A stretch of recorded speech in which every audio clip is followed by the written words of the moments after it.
তো বন্ধুরা, আজ তোমাদের সাথে শেয়ার করব আমার বাবার বাড়ির সবজি বাগান।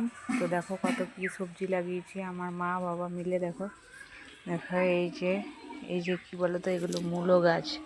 আর ওই যে এখানে রয়েছে ধনে পাতার গাছ দেখো। আর এগুলো সাইডে সাইডে সব মূলো গাছ লাগিয়েছে। আর ওই যে ওখানে পালং শাক লাগিয়েছে ওইখানটাতে।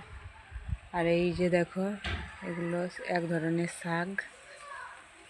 আর এই যে লঙ্কা গাছ, এই যে পালং শাকের গাছ, আর এই যে এটা পেঁপে গাছ, এখানে রয়েছে কাঁঠাল গাছ।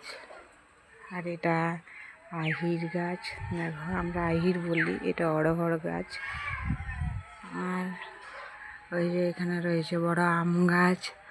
আর এটা রয়েছে নারকেল গাছ, আর অনেক গাছ আছে।